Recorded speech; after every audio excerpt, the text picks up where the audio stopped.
Hello everyone, welcome back to my YouTube channel. I hope आप सभी अच्छे होंगे। आप सभी के ये वीडियो है जिनके लिए जिनको ये नहीं पता नेट और जेआरएफ का एग्ज़ाम कैसे देना है, क्या क्राइटेरिया है, कितनी एज लिमिट है, कैसे एग्ज़ाम पैटर्न आता है और कितना आपका परसेंटेज होगा तो आप नेट जेआरएफ कर सकते हो। तो मैं आपको बता दूं कि आप जनरल या रिजर्व कैटेगरी के हो तो उनकी क्या योग्यता होनी चाहिए पीजी में कितनी परसेंटेज आपका हो तो आप कर सकते हो नेट और जेआरएफ। जनरल या ईडब्ल्यूएस के हैं तो आपका 55% होना चाहिए पीजी में। ओके, आपका पीजी में 55% होना चाहिए। जो रिजर्व कैटेगरी के हैं उनका 50% होना चाहिए पीजी में, मतलब एमए में।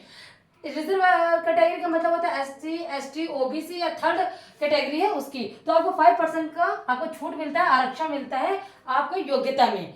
अगर आपका पीजी में 50% है रिजर्व कैटेगरी का तो वो नेट और जेआरएफ एग्जाम दे सकते हैं।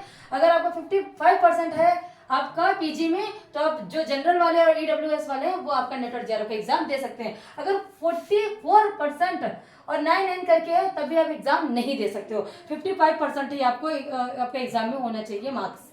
उसके बाद आपका आता है जेआरएफ के लिए एज लिमिट क्या होनी चाहिए, क्या है आपकी एज लिमिट जो आपका जेआरएफ का एग्जाम दे सकते हो। तो जनरल वालों के लिए खासकर आपका एज लिमिट है 31 साल। अगर आप 31 साल के हो गए हो तो आप जेआरएफ का एग्जाम नहीं दे सकते हो। SC, ST, OBC, reserve category के जितने भी लोग हैं वो 31 साल के हो गए लेकिन उनको 5 ईयर का आपको छूट मिलता है, 5 साल का। उसमें 31 में 5 साल का आप ऐड कर दीजिए, छूट मिलता है। अगर आप 36 साल के हो गए तब भी आप एग्जाम दे सकते हो। असिस्टेंट प्रोफेसर के लिए कोई एज लिमिट नहीं है, चाहे एसटी, एससी, ओबीसी हो, चाहे आप जनरल कैटेगरी के हो, उनके लिए कोई एज लिमिट नहीं है। लेकिन जेआरएफ के लिए आपकी एज लिमिट है। उसके बाद आपका जो निगेटिव मार्किंग आपकी नहीं है, पेपर आपका सीबीटी बेस्ड है। सीबीटी मतलब होता है कंप्यूटर बेस्ड।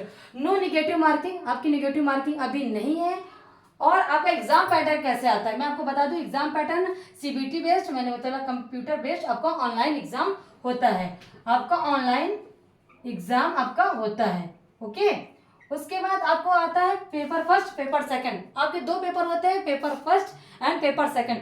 पेपर फर्स्ट सभी के लिए है और जो पेपर सेकंड है जिससे आपने एमए किया, जिससे आपने पीजी किया, उस सब्जेक्ट से आप सेकंड पेपर दे सकते हो। उसी के आप मास्टर होगे। ओके, उसी के आप असिस्टेंट प्रोफेसर कहलाओगे। उसी से आप अपना